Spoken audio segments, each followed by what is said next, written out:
মাত্র 15 মিনিটে উপন্যাস কাকতাড়ুয়া এবং নাটক বহিঃপীর আপনি শেষ করতে পারবেন।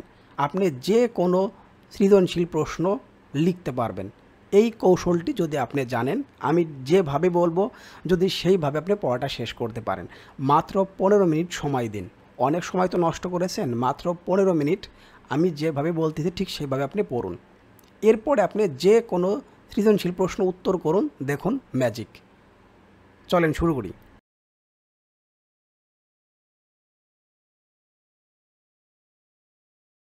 আসসালামু আলাইকুম এবং অন্য ধর্মের শিক্ষার্থীদের প্রতি আমার আন্তরিক কৃতজ্ঞতা।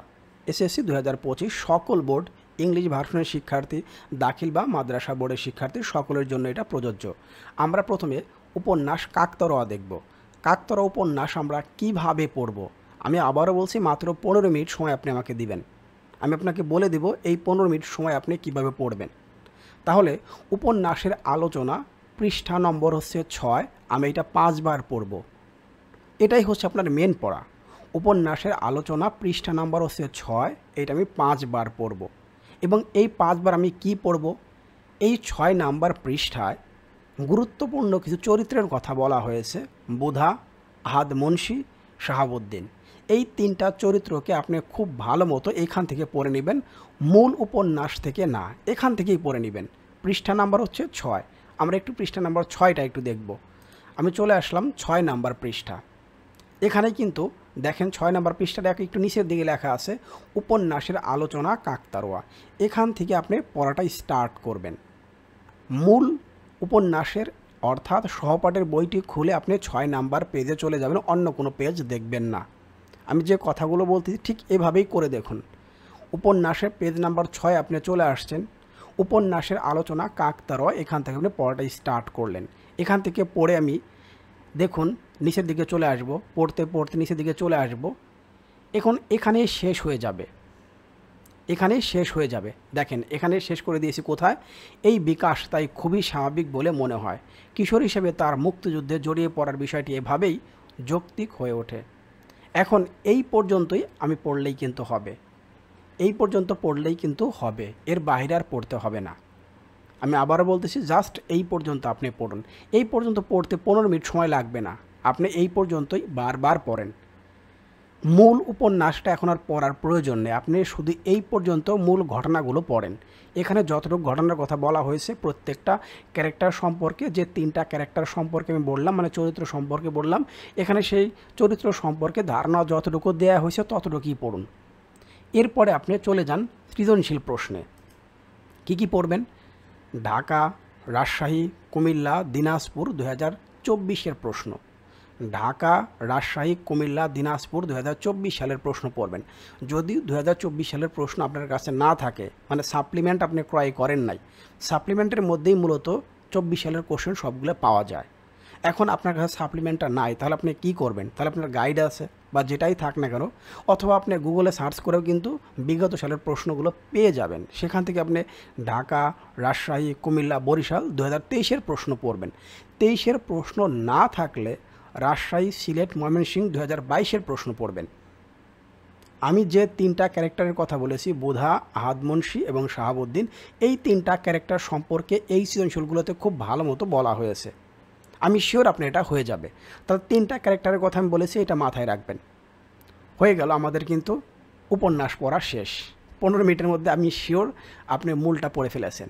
এরপরে সৃজনশীল প্রশ্নগুলো পড়ে দেখুন, আপনি পারবেন, আমি নিশ্চিত আপনি পারবেন। এখন থেকে এটাই মেনটেন করেন পরীক্ষার আগ পর্যন্ত। টেস্ট পরীক্ষায় আমার এইটা অ্যাপ্লাই করে দেখুন, যেহেতু টেস্ট পরীক্ষার সামনে, তাহলে এসএসসি পরীক্ষার আগে টেস্ট পরীক্ষা আর নিজেকে প্রমাণ করার একটা জায়গা আপনি পেয়ে গেলেন। অবশ্যই এখানে আপনি এটা প্রমাণ করে দেখতে পারেন। এবার আমরা চলে আসবো হচ্ছে নাটক বহিঃপীরে। নাটক বহিঃপীরে আমরা কি করব, নাটকের যে মূল ভাব 38 নাম্বার পৃষ্ঠা সেখানে যাব। নাটক বহিঃপীর, নাটকের মূল ভাব 38 নাম্বার পৃষ্ঠায় আমি চলে যাব। সেখানে যাওয়ার পর আমি গুরুত্বপূর্ণ কয়েকটা চরিত্র সম্পর্কে ধারণা নিব।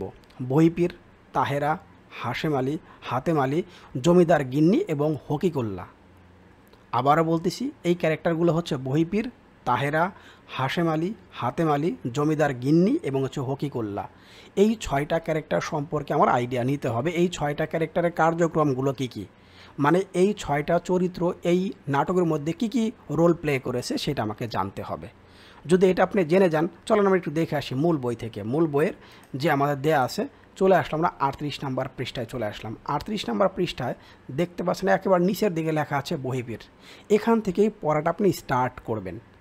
বহিঃপীর নাটক 1960 সালে ঢাকা থেকে প্রথম প্রকাশিত হয়, এখান থেকে আপনি পড়াটা স্টার্ট করবেন। তাহলে মূল বইটা খুলে অর্থাৎ সপড়াটা খুলে আপনি চলে আসবেন 38 নাম্বার পৃষ্ঠায়। যখন আপনি নাটক পড়াটা শুরু করবেন, এখান থেকে পড়া স্টার্ট করে দিলেন। 15 মিনিট লাগবে না, আমি শিওর আপনি 15 মিনিট এখানে লাগবে না এই সম্পূর্ণটুকু পড়তে। নাটকের চরিত্র পরিচিতি বহিঃপীর এখান থেকে স্টার্ট হলো। তাহলে বহিঃপীর কিন্তু সম্পর্কে আপনি এখানেই কিন্তু পেয়ে গেছেন, আপনাকে মূল নাটক আর পড়তে হচ্ছে না। আচ্ছা, এরপর আপনি এটা পড়ার পর তাহেরা পড়বেন, হাশেম আলী এটা পড়বেন। তাহেরা পড়া হয়ে গেল, হাশেম আলী এটা পড়বেন। এরপর আপনি পড়বেন হচ্ছে, দেখেন হাতেম আলী দেওয়া আছে। অপ্রধান চরিত্রসমূহের মধ্যে দুটো কথা বলা হয়েছে, একটা হচ্ছে হকিকুল্লাহ আর একটা হচ্ছে জমিদার গিন্নি। তাহলে এই দুটো ক্যারেক্টার সম্পর্কে আপনার জানতে হবে, যেটা আপনি সৃজনশীলের মধ্যে জেনে যাবেন। তাহলে দেখেন এখানে যে বলা হয়েছে, নাটকটিতে প্রতিফলিত হয়েছে সমাজচিত্র থেকে বোঝা যায়, এখান থেকে শুরু করে একবার শেষ পর্যন্ত আসবেন। নাটকটি এভাবে মানবিক জাগরণের দৃশ্যকাব্য হয়ে উঠেছে। এই পর্যন্ত আপনি শেষ করে দিলেন। আমি নিশ্চিত আপনার নাটক এই সম্পূর্ণটুকু পড়তে 15 মিনিটের বেশি লাগার কথা না। আপনি ধীরে ধীরে তাহলে কয়েকবার পড়েন।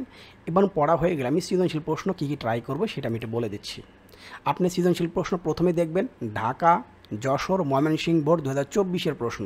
24-এর প্রশ্ন আপনার কাছে নাই, তাহলে আপনি কুমিল্লা, বরিশাল 2023-এর প্রশ্ন পড়েন। 23-এর প্রশ্ন আপনার কাছে নাই, তাহলে রাজশাহী, সিলেট, বরিশাল 2022-এর প্রশ্ন পড়েন।